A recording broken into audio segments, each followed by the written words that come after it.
We've all met people who are certain they're experts, even when it's clear they're not.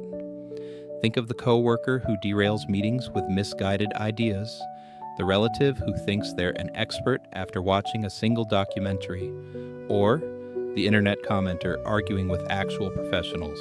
What explains this gap between confidence and actual skill?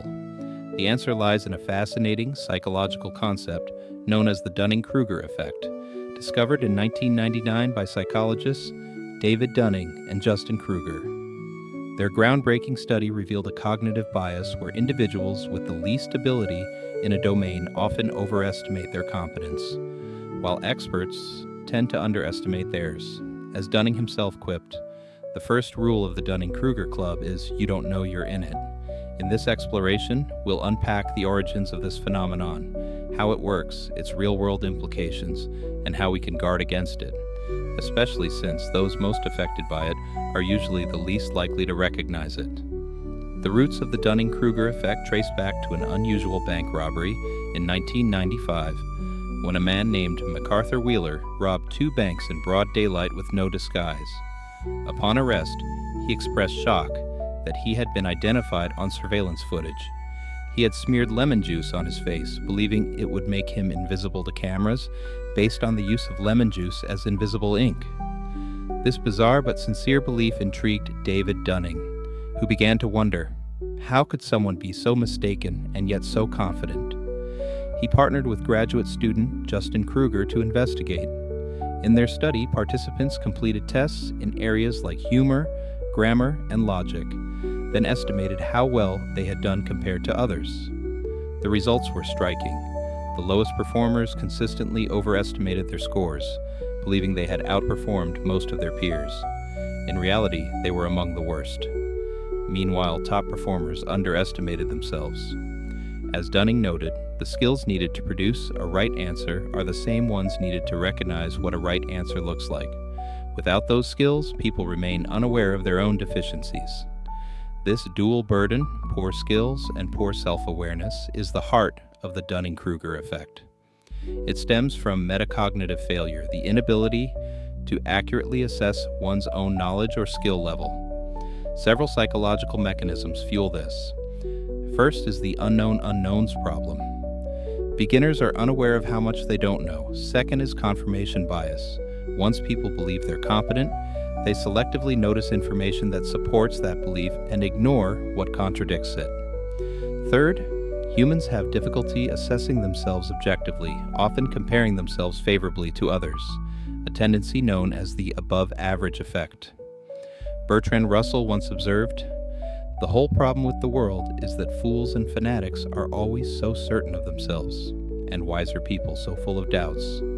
This captures how confidence and competence are often inversely related. However, the Dunning-Kruger effect isn't a simple case of more knowledge equals less confidence. The actual relationship is more nuanced. As people gain initial knowledge, they reach a peak of overconfidence, sometimes called Mount Stupid, where they believe they understand more than they do. But as learning deepens, they hit the Valley of Despair, where they become aware of their limitations and lose confidence. With persistence and continued learning, they begin the slope of enlightenment, where both competence and appropriate confidence grow, leading eventually to the plateau of sustainability, where high skill is matched by accurate self-assessment. Ironically, experts often feel less confident than they should. Their deeper understanding reveals how much they still don't know, leading to cautious, calibrated confidence. Nobel physicist Richard Feynman once said, "I think it's much more interesting to live not knowing than to have answers that might be wrong." This humility is a hallmark of true expertise. While the Dunning-Kruger effect was first studied in lab settings, it shows up everywhere. In the workplace, underqualified employees may overrate their contributions and resist feedback. A study once found that 95% of managers thought they were better than average, a statistical impossibility. In medicine, overconfident trainees may make risky decisions without adequate skill, and in politics, people with simplistic understanding often express the strongest opinions. Social media amplifies the effect, giving equal voice to novices and experts and promoting confident, assertions over nuanced thought. This has led to what some call a crisis of expertise, where all opinions seem equally valid, regardless of foundation. Cultural context also matters. In American society, which values confidence and self-promotion, people may be especially prone to overestimating their abilities. In contrast, East Asian cultures often emphasize humility and self-awareness. Japanese students, for instance, tend to rate themselves below average, reflecting a cultural value that may guard against overconfidence. Collectivist societies, which emphasize harmony and group input, may also reduce the effect by encouraging receptiveness to feedback. Still, no culture is immune. The fundamental challenge, being unaware of what you don't know, is a universal cognitive limitation. Importantly, confidence itself isn't bad. A healthy level of self-belief is essential for action and persistence. The problem arises when confidence vastly exceeds ability. Research in performance psychology shows that slightly overestimating your skills can even be beneficial if it fuels motivation. The key is balance. Having enough confidence to try, but enough humility to recognize when you need to learn more. Psychologist Albert Bandura noted that people with high self-efficacy bounce back from failure and focus on solutions rather than problems. The real challenge is spotting the Dunning-Kruger effect in ourselves. Because it blinds us to our limitations, self-awareness is difficult. But acknowledging that we're all susceptible is the first step. To counteract it, we can seek honest feedback from experts, practice skills with clear performance metrics, and reflect regularly on what we do and don't know. Building metacognitive awareness, thinking about our thinking, helps us question our assumptions and remain open to learning. This also means getting comfortable with uncertainty. Our culture often rewards quick answers over thoughtful reflection, but true wisdom lies in being willing to say, "I don't know."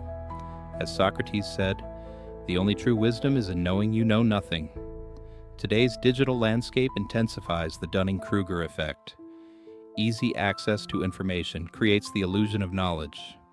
Social media algorithms reward bold, confident claims, regardless of accuracy. Filter bubbles limit exposure to contrary views. People often gain fragments of knowledge without understanding the broader context, creating what some call knowledge fragmentation. As Tom Nichols noted in The Death of Expertise, the internet gives us a wide audience, but can also make us falsely believe that our views are more valid than they are. The solution isn't to reject digital tools, but to use them wisely, developing digital literacy and recognizing the difference between information access and genuine understanding. On a societal level, the Dunning-Kruger effect influences elections, business decisions, education, and public health. In politics, voters with limited understanding may back oversimplified solutions. In organizations, confident but underqualified individuals may be promoted over competent but modest peers. In healthcare, miscalibrated confidence can lead to dangerous outcomes, as seen during the COVID-19 pandemic.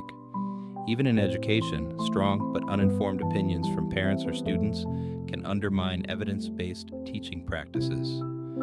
Philosopher Hannah Arendt once warned that totalitarianism thrives when people no longer distinguish between fact and fiction. While the erosion of expertise may be subtler, it poses similar risks to democratic societies. Addressing this requires both personal growth and institutional reform. We need to reward humility as much as confidence, and design systems that elevate true expertise over mere assertiveness. Ultimately, the Dunning-Kruger effect teaches us that knowledge expands our awareness of what we don't know. As we learn more, our sense of certainty should decrease, not increase. True mastery involves recognizing complexity and being at ease with uncertainty. Understanding this phenomenon offers a valuable framework for intellectual growth. It encourages us to match confidence with competence, question our assumptions, and approach disagreements with compassion rather than contempt. As physicist Richard Feynman once humbly remarked, even scientists are just as dumb as the next guy outside their field. Recognizing this shared vulnerability is the beginning of wisdom and the path to a deeper, more honest pursuit of knowledge.